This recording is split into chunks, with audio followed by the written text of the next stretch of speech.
देखिए हेडिंग लिखिए DK of current in LR circuit. DK of current means discharging of circuit भी कह सकते हैं। जैसे वहाँ पर चार्जिंग ऑफ सर्किट कहेंगे, यहाँ डिस्चार्जिंग ऑफ सर्किट। अब यहाँ डिस्चार्जिंग चार्जिंग इसलिए नहीं कहते हम क्योंकि यहाँ चार्ज होगा क्या, कैपेसिटर तो चार्ज होता है। ज़रा समझिएगा, ग्रोथ ऑफ करंट पे हमने क्या कहा था, हमने बताया था कि जब हम एस को ए से जोड़ देते हैं, ऐसे ही ए से जोड़ देते हैं तो यहाँ से करंट फ्लो होना शुरू हो जाती है सर्किट में, याद है। और जब ग्रोथ होती है तो ये भाई साहब एक होता है करंट जितनी जाएगी और ये बढ़ती हुई चली जाए, कोई दिक्कत नहीं है, रास्ते में कोई अवरोध नहीं है। लेकिन ये रास्ते में मिल जाते हैं कॉयल। कॉयल का नेचर क्या है, ये तो टेढ़ी मेढ़ी होती है। इसका मतलब है कि भाई हाँ नहीं, कोई चेंज हम बर्दाश्त नहीं करेंगे। तो जब करंट ग्रो होती है तो ये क्या करता है, एक इस पर एक मैग्नेटिक फील्ड क्रिएट करता है और एक बैक ईएमएफ क्रिएट करता है और वो करंट को रोक देता है। तो धीरे धीरे करंट ग्रो होती है, एकदम से करंट ग्रो नहीं होती। तो कैसे ग्रो होती है, किस इक्वेशन से उसको रिप्रेजेंट करते हैं वो हमने बता दिया, ठीक है। अब हमने क्या किया, इस स्विच को यहाँ से हटाया और स्विच को बी से जोड़ दिया, हमने बी से जोड़ दिया, यानी इस बैटरी का काम खत्म हो गया। अभी ये भाई साहब सुने ध्यान से, ये मैग्नेटाइज हो चुके हैं। इसमें एक भाई आपको लगेगा ना कि भाई इसमें आप करो डीके ऑफ करंट, यहाँ करंट है कहाँ, बैटरी तो है नहीं। भाई कैपेसिटर होता तो मानते कि भाई बैटरी चार्ज, कैपेसिटर चार्ज हो जाता है। यहाँ कोई चीज़ चार्ज होने वाली तो है नहीं, जी नहीं। ये भाई साहब एक मैग्नेटिक फील्ड क्रिएट किए हुए हैं और जब करंट फ्लो हो रही थी और बढ़ रही थी, राइज हो रही थी, ये और अपनी ताकत को बढ़ा रहे थे। नहीं मैं घुसने नहीं दूंगा, अब तुमने कहा हम तो घुसेंगे, हम तो जाएंगे, जाओगे तो हम डंडा लेके आएंगे, लेके आओ डंडा। तो जितना करंट आप बढ़ाते जा रहे थे ये उतना ही मैग्नेटिक फील्ड क्रिएट करते जा रहे थे। जब आपने इस सर्किट को बंद कर दिया तो इसका मैग्नेटिक फील्ड वीक होने लगता है, ठीक है, ये वीक होने लगता है। तो एक तरीके से ये डिस्चार्ज होना शुरू हो जाता है। तो वही जो डिस्चार्ज हो रहा है, जो डिके हो रहा है, उसी को बताना है कि किस रेट से वो डिके होगा, किस तरीके से टाइम के साथ साथ कैसे करंट कम होगी, ठीक है। थोड़ी कहानी डायग्राम के दौरान लिखिएगा। When the switch S is thrown over to B, when switch S is thrown over to B, अच्छा ये एस लिख दिया हमने, ये बी है। When switch S is thrown over to B, यानी ये टू ए स्विच है एक तरीके से। The battery is cut off, the battery is cut off. Battery और सेल में क्या अंतर होता है, ऐसे ही हम लोग जब 10th में थे तो हमारा एक टीचर आए थे, मैं गांव में था चूंकि, तो उन्होंने पूछा बैटरी और सेल में क्या अंतर है। और दूसरी बात बताया कि बताओ अच्छा 25 माइनस 75 क्या होगा। अब पूरा क्लास मारा गया, गांव का लड़का, मैं सन 87 की बात कर रहा। पहले सुनिए मैं बता रहा हूँ। तो जब छुट्टी हुई, चूँकि मैं मॉनिटर होता था क्लास का, 10th की बात मैं कर रहा हूँ, मैं उस दिन गया नहीं था। लड़के जब छुट्टी हुई तो हमारे पास है, कल जानत हो एक मास्टर आवा रहा है, कला सार बताओ तो रहे 25 75 माइनस करो। अरे बताओ यार, अजीब तू तो आदमी हो, एमा 75 माइनस कर दे हो। और फिर मारे सबका, वो कहा सेल और बैटरी में का अंतर है। अच्छा उसमें बैटरियाँ चलती नहीं थी, लोग जानते नहीं थे। तो फिर अब गांव में जो ज़्यादा पढ़ा लिखा टाइप का था, सर्च किया हमने कि भाई, हम पूछे दादा ये, तो एक मिले। उन्होंने कहा, हमारे एक भारत चाचा थे, वो प्रोफेसर थे उस समय के, जब वो गांव आते थे तो हम लोगों से कहा जाता था कि भारत चाचा आए हैं, जाओ उनसे मिलाओ जा करके, पैर छुआओ। अभी तो दूसरा होता, कोई नेताजी हैं दादा। अब पहले वो नहीं था, पहले जो पढ़ा लिखा था उसको दादा कहा जाता था। तो हम बाई चांस आए थे, हम कहा चाचा ये कैसे हुई। तो उन्होंने कहा देखो हमेशा 2 माइनस करोगे और जो बड़ी संख्या होगी वो लगा दोगे। तो हम जान गए हम। इसके बाद बैटरी और सेल में क्या अंतर होता है, बहुत सारी सेल मिल करके बैटरी बनती है। Cell is, battery is the collection of cell. Second day फिर स्कूल पहुंचे, फिर उन्होंने यही क्वेश्चन पूछा, कल कौन कौन नहीं आए थे। हम खड़े हुए, तो हम चूंकि मॉनिटर थे तो नंबर मेरा बाद में आया, पहले लोगों ने निपटा, फिर हमसे पूछा, हमने कहा -50। ये लड़का बढ़िया है, हमका मन में सोचा भारत चाचा आए रहे गाँव तो बच गए, नहीं था मोड़ आए जाए थे। तो बैटरी और सेल में ये अंतर है कि बहुत सारी सेल्स मिल करके बैटरी कहलाती है, ठीक है, ये नहीं मालूम था। पावर आप बता रहे ज़्यादा था, लिखिए। अच्छा क्या लिखा, when switch S is thrown over to B, battery is cut off, the LR circuit, the LR circuit is again closed, देखिए क्लोज तो हो गया सर्किट, सर्किट तो बंद हो गया, तो यानी अभी डिके होना शुरू हो जाएगा। Again closed and the current in the circuit decays, and the current in the circuit decays। अब यह है कि EMF in the circuit zero हो चुका है, ठीक है, ईएमएफ सर्किट में जीरो हो चुका है। अब देखो ध्यान से, तो अब यहां बचा क्या क्या है इस सर्किट में, अगर हम देखें तो एक तो यहां से यहां पूरा सर्किट में हम चलते हैं, तो एक तो यहां पर एक ईएमएफ क्रिएट है minus L D I by D T, है ना, यही तो होता है, माइनस यही होता है। और यहां पर ईएमएफ क्या होगा, पोटेंशियल डिफरेंस आई आर। तो लिखिएगा ध्यान से, the EMF in the circuit become zero, the EMF in the circuit capital E is zero, and the induced EMF and the induced EMF in the coil में जो induced EMF होगा वो क्या होगा, minus L D I by D T. EMF को मतलब EMF मतलब potential difference, और इसके बीच में अगर करंट आई फ्लो हो रही है, हम करंट जानबूझ से दिखा नहीं रहे हम, अगर इसमें करंट आई फ्लो हो रही है तो यहाँ पर पोटेंशियल डिफरेंस क्या होगा, potential difference between the register कितना होगा, बिटवीन द रजिस्टर कितना होगा, क्या लिख रहा हूं, I R.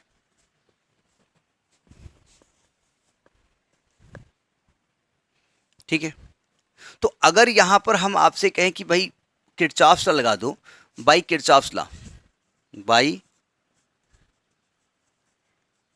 Kirchhoff's law, Kirchhoff second law. अब हम आपसे पूछेंगे किरचॉफ सेकंड लॉ क्या होता है, तो आप कहेंगे रहने दीजिए, क्यों पूछ रहे हैं, क्या होता है किरचॉफ सेकंड लॉ, रहने दीजिए। उन्होंने कहा था किसी भी क्लोज सर्किट में अगर कोई करंट फ्लो हो रही है तो एक पूरा एक नेटवर्क है यहाँ से यहाँ तक, तो यहाँ से चलिए और क्लोज लूप यहाँ पहुँच जाइए, तो टोटल पोटेंशियल डिफरेंस का जो चेंज होता है वो जीरो होता है। देखिए, तो अब समझिएगा, यहाँ से चलना शुरू करें, रास्ते में कौन मिला, एल, यहाँ पर पोटेंशियल डिफरेंस कितना है, L D I by D T, हम इसकी केवल न्यूमेरिकल वैल्यू ले रहे हैं। आगे बढ़े कौन मिला, आर, आर में अगर आई करंट है तो पोटेंशियल डिफरेंस कितना है, आई आर, और इक्वल टू क्या हो गया, जीरो, और कोई है नहीं। ये ईएमएफ यहाँ पर है लेकिन शुरुआत में तो था, अब तो सर्किट से बाहर हो चुका है, यही तो आएगा। तो अगर हम यहाँ से, हमको चूंकि आई और टी में रिलेशन निकालना है, तो क्या मैं L D I by D T को माइनस आई आर लिख सकता हूँ, यानी कि एल डी आई या D I is equal to minus R upon L I, क्या लिख रहा हूँ भाई, नहीं डी टी को अकेला करिए, सॉरी डी टी को अकेला करिए, ऐसा डायग्राम रब कर दें, डायग्राम को हम रब किए दे रहे हैं,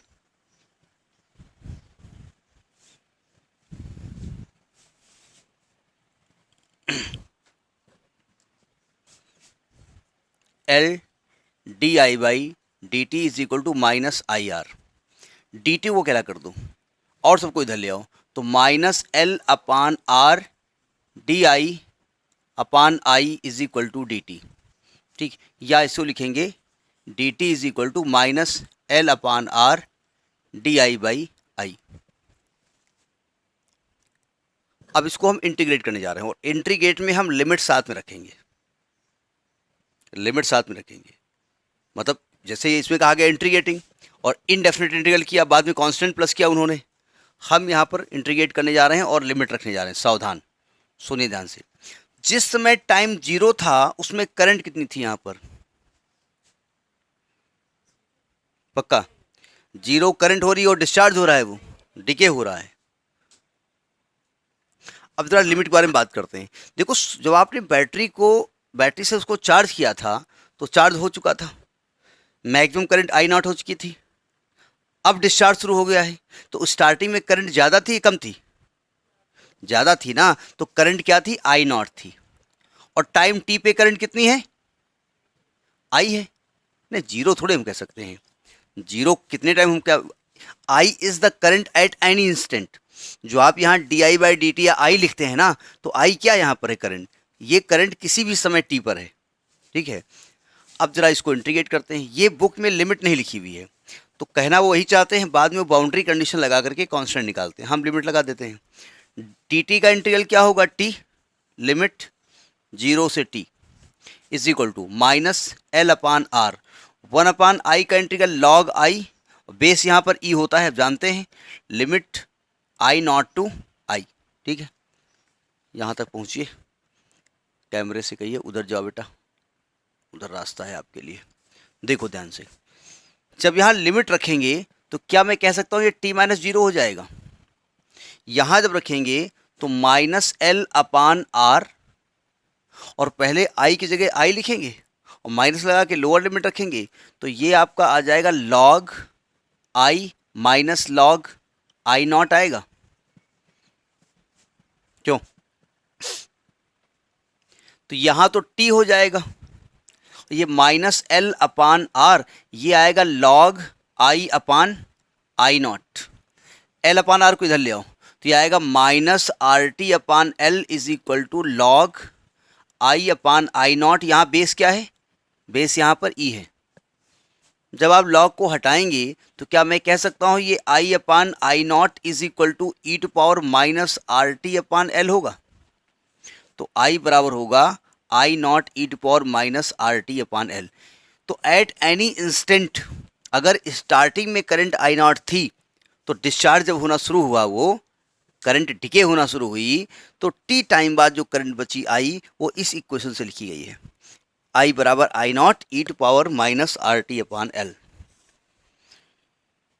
इसी को हम कौन सी इक्वेशन कहते हैं,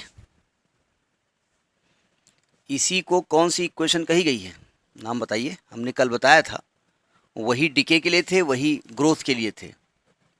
अरे बोले एक आदमी का नाम था, वो का मतलब अगर नाम में का रखा है, हेल्महोल्ट्ज़ इक्वेशन। ये आपकी हेल्म, क्या लिख रहा हूँ, HELMHOLTZ इक्वेशन। तो लिखेंगे this is called, this is Helmholtz, HL लिख दें, आप पूरा लिख दीजिएगा, Helmholtz equation for decay of current, decay of current I. ठीक है। अच्छा, अब ये बताइए, टी जैसे जैसे बढ़ रहा है, ध्यान समझिएगा, टाइम बढ़ता जा रहा है, तो ई की पावर माइनस में बढ़ती जा रही है। माइनस, भाई ये लिखा क्या है, आई बराबर आई नॉट, अगर ई की पावर माइनस को प्लस करें तो 1 अपान ई की power are T upon L है। टी बढ़ाते जाओगे तो ई की पावर बढ़ती जाएगी, ई की पावर बढ़ती जाएगी तो वैल्यू बढ़ती जाएगी, वैल्यू बढ़ेगी तो डिनोमिनेटर में वैल्यू बढ़ रही है, तो ओवरऑल वैल्यू बढ़ेगी घटेगी,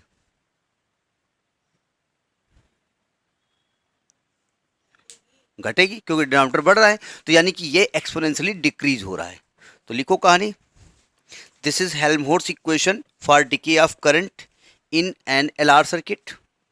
this is Helmholtz equation for the decay of current in LR circuit. It shows that the current decays in the circuit exponentially. Current decays in the circuit exponentially. अब decay कैसे होगा, अगर graph में इसको show करना चाहें तो देखिए ध्यान से, ये टाइम है और ये करंट है। जिस समय टाइम 0 है उसमें करंट आई नॉट है, ये करंट आई नॉट है, फिक्स वैल्यू है, और जैसे टाइम बढ़ाते जाओगे करंट घटती जाएगी ऐसे। ठीक है, और जब टाइम इन्फिनिटी हो जाएगा तो करंट 0 हो जाएगी। अब 0 का मतलब हम इसको टच नहीं करेंगे, हम बिल्कुल इसमें 0 लगभग इसको ऐसे मानेंगे, मतलब टेंजेंट टाइप की नहीं, एसिम्पटोट्स तरीके से इसको खींचेंगे। ठीक है, क्योंकि अब आप कहेंगे जब टी को 0 आप इन्फिनिटी रख रहे हो तो आई 0 नहीं हो जाएगा। हम इन्फिनिटी रख कहाँ रहे हैं, हम तो ये कह रहे हैं कि जब limit T tending to infinity है उस समय आई की वैल्यू 0 आ गई, तो 0 मतलब आई टेंडिंग टू 0 है, क्योंकि इन्फिनिटी आप नहीं रख रहे हैं, इनफाइनाइट में टेंडिंग वर्ड यूज़ कर रहे हैं, इन्फिनिटी के लगभग वैल्यू के बराबर हम पहुँच गए हैं। ठीक है, तो ये तो हो गया डिके ऑफ करंट। इस इक्वेशन को दोबारा लिखते हैं फिर आगे बढ़ते हैं। इस ग्राफ में शो कर देना डिके ऑफ करंट। ये जो ग्राफ है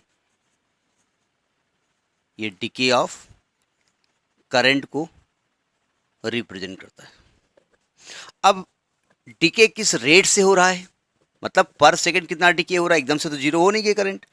तो अगर रेट ऑफ डिके आप निकालना चाहें, rate of decay, rate of decay of current क्या होता है, D I by D T होता है। तो इसको टी के रेस्पेक्ट में डिफ्रेंशिएट कर दो। तो टी के रेस्पेक्ट में करेंगे तो क्या आएगा, आई नॉट ई की power minus R T upon L और into minus R upon L अलग हो जाएगा। यानी कि आ गया D I by D T is equal to minus R upon L I not into E to power minus R T upon L.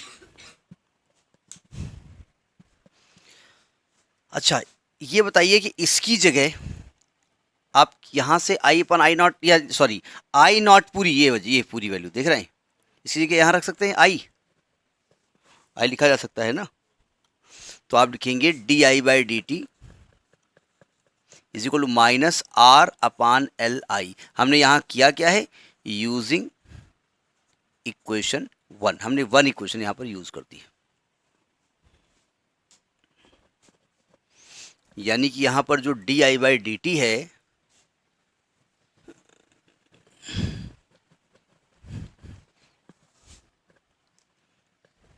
यहाँ जो D I by D T है वो क्या आया है, minus R upon L into I. ये rate of decay of current है। ऐसा ही D I by D T वहाँ भी आपने लिखा था, वहाँ rate of growth of current थी कि पर सेकेंड कितना करंट ग्रो हो रही है। ठीक है, लिखिए ये जो एल अपान आर ये क्या कहलाता है, here L upon R is what, ये एल अपान आर यहाँ पर क्या है, अरे उल्टा कर दो ना, क्या दिक्कत है, आर अपान एल नहीं एल अपान आर, क्या चीज़ है, नहीं याद है, इंडक्टिव टाइम कांस्टेंट। याद करिए, हमने इसकी यूनिट भी दिखाई थी कि टाइम की यूनिट है ये, नहीं याद है, वेरी गुड। हमने एक्सएल बराबर ओमेगा एल करके एल निकाला था, उसकी यूनिट निकाल के दिखाई थी कि टाइम की यूनिट आ रही थी, याद है। तो एल अपान आर को कहते हैं inductive time constant, inductive time constant. तो नीचे लिखिए this shows that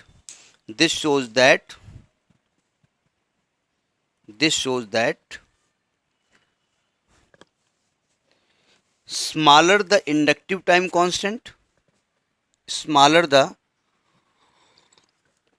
inductive time constant L upon R, comma करके लिखिए the more rapidly does the current decay, the more rapidly does the current decay।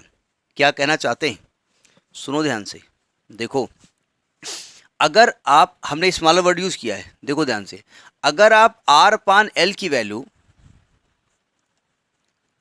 बढ़ाते जाएं, अगर आर अपान एल की value बढ़ाते जाएं तो बढ़ाने का मतलब निगेटिव वैल्यू बढ़ रही है ना। अगर आर अपान एल बढ़ेगा और यहाँ बीच में माइनस लगा, ये वैल्यू आप बढ़ाते जा रहे हो, ये वैल्यू आप इंक्रीज करते जा रहे हो, तो निगेटिव वैल्यू इंक्रीज करते जा रहे हो तो ओवरऑल वैल्यू घट रही है बढ़ रही है, घट रही है, यानी कि डिके जो है कम होगा। इन्होंने वर्ड क्या किया, कहा गया smaller the inductive, L upon R छोटा है, एल अपान आर छोटा है, उल्टा मैं बोल गया क्या, एल अपान आर छोटा है, नहीं सॉरी, निगेटिव बढ़ाएंगे तो निगेटिव का मतलब तो डिके होता है ना, डिके बढ़ेगा, एल अपान आर छोटा है तो आर अपान एल बड़ा हो जाएगा ना, एल अपान आर छोटा आप बता रहे हो और ये उल्टा लिखा है तो आर अपान एल बढ़ जाएगा ना। तो पहले मान लिया -2 था, अभी बढ़ के -3 हो गया, अभी बढ़ के -4 हो गया, तो डिके हो रहा ना, माइनस है, डिके हो रहा है, डिके को मतलब ज़्यादा हो रहा है। अभी लॉस -2 का था, -3 का हो गया, अब -4 हो गया है, लॉस हो रहा है, लॉस माइनस में जाएगा जितना तो उतना ही लॉस होगा ना, तो ज़्यादा लॉस हो रहा है, डिके वर्ड यूज़ हो रहा है ना। तो लिखिए, चलो हाँ ठीक, जो बता रहा हूँ सब सही है, समझ में आ गया बात। अब यहाँ पर हमने क्या किया, पुटिंग, हमने जो एल अपान आर लिखा ना उसको टी के बराबर मान लिया, ये टाइम ही तो है, ये इस टाइम को किस टाइम के बराबर मान लिया, टी के बराबर मान लिया। जिस टाइम में करंट आपको आई मिल रही थी ना, ये आई, उसी को हमने मान लिया R upon L upon R की value. L upon R inductive time constant है यानी टाइम है, तो हमने क्या किया, एल अपान आर की वैल्यू टी मान ली। मतलब यूं कहिए कि मैं उस समय करंट देख रहा हूं जब आपका टाइम एल अपान आर के बराबर है। भाई आपके पास सर्किट है, सर्किट में एल की वैल्यू है, आर की वैल्यू है, आपने एल अपान आर कैलकुलेट किया, आया 5, हमने टाइम लगा दिया 5 सेकंड, हमने उतना ही टाइम लगा दिया, उसी टाइम में करंट हम देखना शुरू कर रहे हैं। ठीक है, तो अगर ये ले लें तो बाई इक्वेशन 1 यहाँ रखो जरा वैल्यू, तो क्या आएगा, आई बराबर I not E to power, देखो ध्यान से, ये आर अपान एल है ना, आप तो एल अपान आर को टी कह रहे हो, तो क्या ये माइनस टी अपान टी नहीं हो जाएगा? भाई आप एल अपान आर को टी मान रहे हो तो उल्टा है ना ये, तो टी टी कट जाएगा, तो आ गया आपका आई नॉट इंटू ई इनवर्स। और हमने कल ई की वैल्यू बताई थी 2.718, तो यानी ये अपान में आ जाएगा आई नॉट अपान 2.718। जब इसको हमने कैलकुलेट किया तो आ गया 0.368, ये वैल्यू याद रखनी पड़ेगी, 0.368 आई नॉट। यानी आपने क्या देखा, जो इंडक्टिव टाइम कांस्टेंट है वो टाइम होता है जब आपकी decay current peak value of current की 0.368 टाइम्स हो जाती है। मतलब अगर पीक वैल्यू 100 एम्पियर का करंट की है तो ये जब टाइम आप लगाओगे, इस टाइम बाद 0.368 उसका 100 का हो जाएगा, यानी 36.8% करंट डिके होगी। तो लिखिएगा 10 the inductive time constant in LR circuit, the inductive time constant of an LR circuit may be defined as the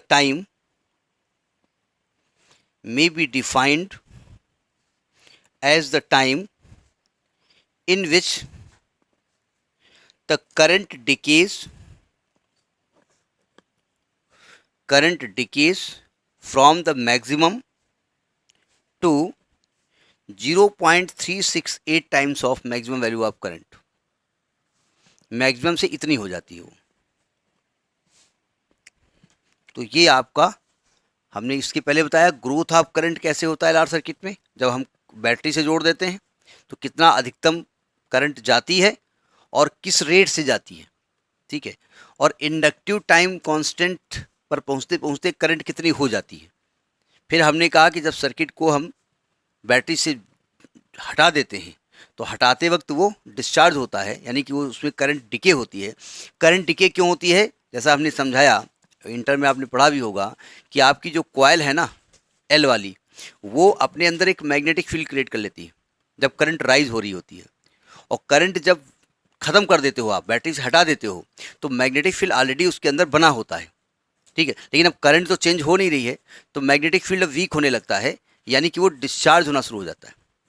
उसी को डिस्चार्जिंग या डिके ऑफ करंट आप लिख रहे हैं। तो ये हमने बताया कि डिके ऑफ करंट क्या होती, क्या वैल्यू उसकी होती है और किस रेट से डिके होता है, और अगर आपका जो टाइम इंडक्टिव टाइम कांस्टेंट के बराबर हो तो उस टाइम में करंट मैक्सिमम वैल्यू से कितनी डिके हो जाएगी। ठीक है, ये वैल्यू याद रखिएगा। ठीक है, तो ये आपका आज का टॉपिक हुआ।